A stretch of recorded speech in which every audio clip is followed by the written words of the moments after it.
अस्सलाम वालेकुम। ये बच्चा मेरा अक्सर बीमार रहता है, पैदाइशी कमज़ोर है, मैंने कोई ना कोई मसला रहता है कि असी माड़े लोग गरीब लोग ते मेरी मदद करो। मियाँ मेरा मजदूर आदमी जो वर्कशॉप च लगा जे, ना बच्चों का जुत्ती ना कपड़ा, ते बस अल्लाह दे सिवा सानूं कोई आसरा नहीं। असीं ज़कात दे हकदार हाँ। मेरा भावन वर्कशॉप च लगा जे, मेरे बच्चों की ना जुत्ती ना कपड़ा, असीं ज़कात दे हकदार हाँ, मेरी मदद करो।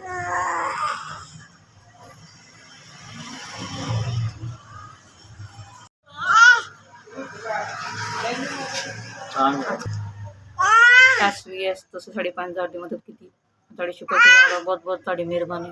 अल्लाह पाक तुहानूं तंदुरुस्ती देवे। SVS तुसीं साढ़े 5,000 की मदद की, अल्लाह पाक तुहानूं जिंदगी तंदुरुस्ती देवे, तुहानूं तरक्कियां देवे, रिज़्क देवे, जिंदगी तंदुरुस्ती देवे। असीं माड़े लोग तुसीं साढ़े 5,000 की मदद की।